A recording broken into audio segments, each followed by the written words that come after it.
Kalau saya sebagai ketua umum, saya akan peras semua darah saya untuk memenangkan PSI. Udah, daripada kamu teriak-teriak nggak jelas kayak gitu, urusi dulu itu sempakmu itu, ya.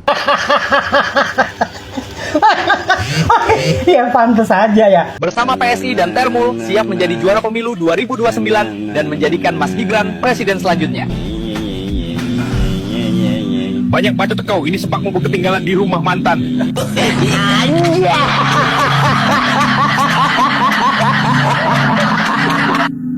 Assalamualaikum warahmatullahi wabarakatuh. Orasi Ketua Umum PSI kemarin yaitu Kaisang ya menyita perhatian publik, banyak mengundang komentar netizen, bahkan netizen menyindir ya jejak digital Kaisang yang dulu sempat rame di sosial media ya, masalah celana dalam Kaisang ya. Jadi Kaisang dulu punya pacar orang Singapura ya. Nah, di mana netizen ya mengomentari yaitu jejak digital Kaisang yang dulu sempat heboh di sosial media, mantan pacar Kaisang ya diminta mengambil celana dalamnya di rumah Felicia Tisu, singgung soal otot besar ya. Jadi netizen memviralkan kembali ya gara-gara mendengar orasi Kaisang yang begitu peduli ya terhadap partainya sampai akan memeras darahnya untuk memenangkan PSI di Pilpres 2029 mendatang.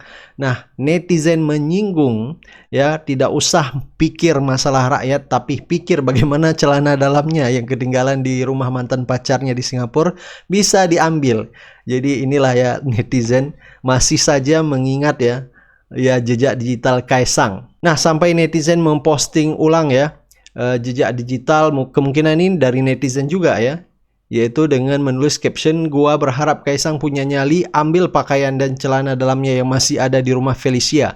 Kenalan baik-baik, udahan baik-baik, itu baru laki-laki, jangan mentang-mentang." Nah, luar biasa netizen Indonesia yang masih saja mengingat ya jejak digital Kaisang ya, yang belum selesai dengan mantan pacarnya di Singapura. Bahkan orasi Ketua Umum PSI Kaisang ini banyak membuat netizen ikut mengomentari ya salah satu videonya yang katanya akan memenangkan PSI, bahkan akan memeras darahnya untuk memenangkan PSI. Baik, langsung saja kita simak videonya. Jujur aja ya, saya cukup tergelitik dengan orasi Kaisang di Rakernas PSI kemarin yang menyebut saya akan memeras darah saya untuk memenangkan PSI. Yang jadi pertanyaan sekarang ya, orang yang serba instan seperti Kaisang ini emangnya tahu cara memeras darah? Orang yang selalu memanfaatkan privilege seperti Kaisang ini emangnya tahu bagaimana cara memenangkan PSI? Dia aja jadi ketum itu instan. 2 hari gabung PSI dapat KTA, hari ketiga langsung jadi ketum partai. Emangnya seseorang yang jadi ketum partai tanpa melalui apa itu meritokrasi, apa itu berjuang dari bawah, emangnya bisa memperjuangkan sebuah partai lolos Senayan tanpa manipulasi? Kenapa saya bilang manipulasi? Karena kita lihat aja di pemilu 2024 kemarin, begitu banyak suara gorengan di KPU, begitu banyak manipulasi. Dalam jangka waktu 3 hari, suara PSI melambung tinggi. Kalau seandainya kemarin jutaan pasang mata di Indonesia tidak mencurigai itu dan tidak memantau pergerakan suara di Sirekap KPU, mungkin saat ini PSI udah lolos ke Senayan. Lolos karena bukan hasil kerja keras, bukan, tapi karena manipulasi suara di KPU, di Sirekap KPU. Dari pemilu 2024 kemarin, itu udah menjadi tolak ukur bagaimana kualitas Kaisang sebagai ketum dan bagaimana kualitas kader-kader PSI memperjuangkan partai mereka demi lolos ke Senayan. Kalau cara mereka itu pakai manipulasi, suara gorengan, di Sirekap KPU dan lain-lain. Terus sekarang Kaisang orasinya, saya akan memeras darah saya untuk memenangkan PSI lolos ke Senayan. Seolah Kaisang memang sengaja pengen dimaki dan pengen diketawain orang banyak gitu. Belum lagi kita bicara soal privilege Kaisang, anak dari seorang Mulyono yang ketika tahun 2024 kemarin Mulyono masih sah jadi presiden. Dan Mulyono alias Jokowi ini datang ke daerah-daerah, membagikan beras, membagikan bansos, memakai uang operasional presiden untuk kepentingan apa? Untuk kepentingan pemilu. Nah, kalau Kaisang di tahun 2024 kemarin aja memanfaatkan privilege dia sebagai anak presiden, terus sekarang malah orasi yang seperti itu ini kan tolol gitu loh, tololnya kuadrat gitu loh. Kalau tahun 2024 kemarin dia aja memakai privilege sebagai anak presiden, kita udah bisa menakar. Tahun 2029 ketika pemilu, caranya pasti sama. Kalau nggak uang ya bansos. Emangnya apa lagi? Ngomong apa sih ini bocah nih? Kalau saya sebagai ketua umum, saya akan peras semua darah saya untuk memenangkan PSI. Tata bahasa kan konyol banget itu. Ya kan? Kalau kalian cermati, kalau saya jadi ketua umum, ya kan? Kalau saya jadi ketua umum, saya akan. Itu kan konyol itu. Dia kan sudah jadi ketua umum. Kenapa pakai kalau? Tapi saran saya, Kaisang, kamu tuh ngurus sempakmu yang ketinggalan di tempat pacarmu yang dulu hamil, kamu tinggalkan itu. Ingat karma, ingat itu nggak ngerti apa yang kamu sampaikan ke kader-kadermu. Kalau kamu sendiri sebagai ketua umum itu nggak bisa memberi contoh yang baik tuh. Apa kamu tidak membayangkan orang tua si Felicia Tisu itu, anaknya yang hamil terus kamu tinggal? Ingat hukum karma loh. Hukum karma itu pedih loh, Kaisang. Beneran. Udah, daripada kamu teriak-teriak tidak jelas kayak gitu, urusi dulu itu sempakmu itu, ya. Akan peras semua darah saya untuk memenangkan PSI. Saya ini Apalagi ini si bocil. Bocil ini Kaisang ini. Pidatonya macam betul aja. Saya akan peras semua darah saya untuk memenangkan PSI. Pih! Ngomong lu gede lu. Macam betul aja. Ya. Kalau betul itu ngomong kamu akan memeras semua darah untuk memenangkan PSI. Ya wajar, orang PSI itu punya keluargamu kok. Wajar itu. Ya. Tapi yang kurang ajar, kau peras semua darah orang yang masuk di PSI itu. Takutnya habis itu kau tinggalkan. Itu loh, itu yang kurang ajar. Mirip kasus tuh yang sempat tinggal di lemari di Singapura, ya, sempat tinggal di Singapura tuh, yang masalah kasus otot berurat, habis kau peras, kau tinggalkan, udah itu sempat tertinggal, gak berani ngambilnya, itu gimana tuh? Udahlah, jadi gak usah lah terlalu banyak kali ngomong apa ya. Karakter itu dimulai dari kecil, itu karakter. Tapi sudah karakter kau seperti itu, habis kau peras tuh gunung luar dalam, ya, luar dalam tuh kisah sempak yang tertinggal di lemari, habis sudah kau peras luar dalam, habis itu kau tinggal diriku saja. Kau tinggalkan sempakmu di dalam lemariku. Kau pergi begitu saja. Salam marah saja lah ya. Ya, salam marah saja, bocil. Kaisang bilang, kalau saya ketua umum, saya akan peras darah saya untuk PSI. Nah, kalau Kaisang bukan ketua umum, nah terus sekarang ketua umumnya siapa ya PSI? Belum lagi video bapaknya yang ini. Saya pun akan bekerja keras untuk PSI. Saya masih sanggup datang ke provinsi-provinsi. Semua provinsi. Saya masih sanggup datang ke kabupaten kota. Saya masih sanggup. Kalau perlu sampai ke kecamatan, saya masih sanggup. Ya, pernyataan dari Pak Jokowi, ayahnya Kaisang, bapaknya Kaisang ini juga semakin membuat kita bingung. Jadi katanya beliau masih sanggup datang kemana-mana, ke provinsi-provinsi, bahkan kecamatan-kecamatan seluruh Indonesia. Padahal yang kita dengar, bahkan dari ajudannya, beliau ini sakit. Ya, kondisinya juga kita lihat memang seperti tidak sehat ya. Nah, jadi masalahnya ini beliau sakit apa enggak nih? Ya, tapi lebih daripada itulah. Yang lebih membuat saya bingung adalah, kenapa ya kok keluarga ini begitu terobsesi dengan kekuasaan? Saya bingung karena pemilu masih sangat lama, lebih dari 3 tahun. Ya.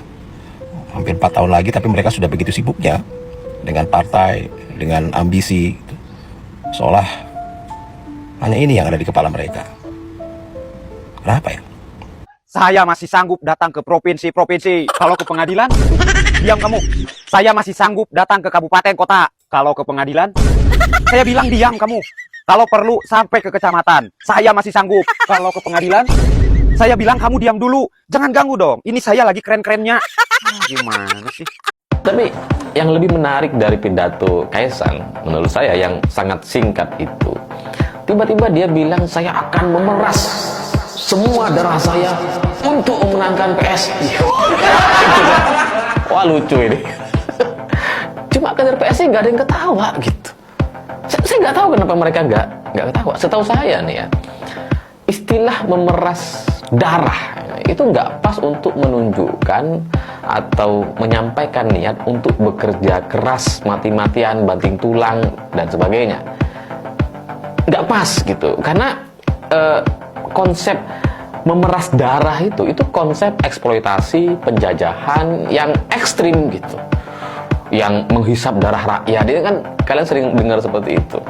Saya bekerja udah keras, mati-matian, sampai darah pun kayaknya diperas gitu. Itu menunjukkan satu kondisi penjajahan, eksploitasi yang tidak pas untuk satu semangat partai politik. Gak tahu apa yang ada dalam pikiran para kader. Mungkin Kaisang juga pengen jujur gitu ya terkait PSI ini seperti apa. Karena pesan peras darah untuk bisa memenangkan PSI itu memang cukup cocok bagi Kaisang. Sebagai orang yang 2 hari masuk partai dan kemudian jadi ketua umum, itu memang cocok dalam konsep penjajahan dan eksploitasi atau tindakan-tindakan yang ekstrim dan cepat sekali. Cocok memang gitu. Jadi mungkin PSI memang begitu. Jadi kalau kader PSI tepuk tangan, wah bangga gitu ya. Mungkin itu adalah juga sebagai pesan bahwa mereka bersedia untuk dieksploitasi, bersedia untuk mengabdi, menjadi budak bagi Kaisang dan keluarga Jokowi, siap untuk kemudian dijajah dan dieksploitasi hanya demi keluarga Jokowi dan anak-anak cucunya nanti. Kalau saya sebagai ketua umum, saya akan peras semua darah saya untuk memenangkan PSI. Emang darah bisa diperas ya, Mas Kaisang? Gimana caranya nih? Di dalam tangan ada darah, diperas keluar. Yang saya tahu itu yang bisa diperas itu kelapa tuh diperas, terus jeruk diperas, terus cucian itu diperas, terus masyarakat kecil itu diperas atau dipala. Terus tenaga diperas. Apa ya? Enggak, saya bercanda loh Mas Kaisang, saya bercanda.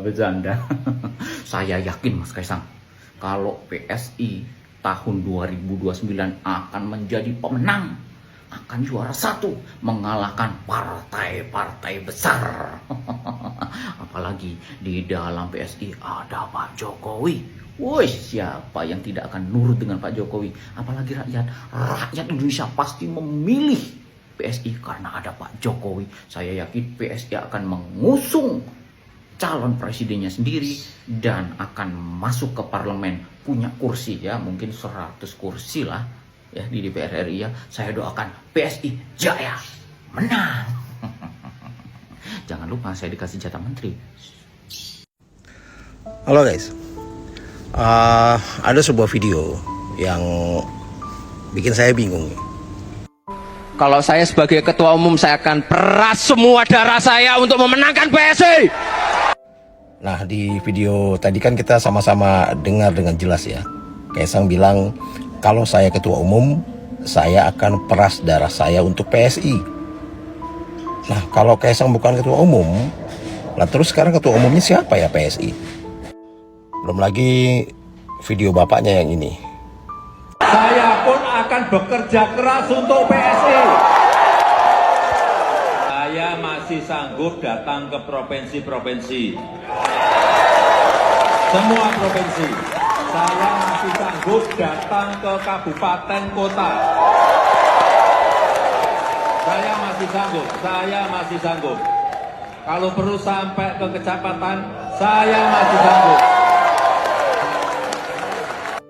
Ya, pernyataan dari Pak Jokowi, ayahnya Kaisang, bapaknya Kaisang ini juga semakin membuat kita bingung.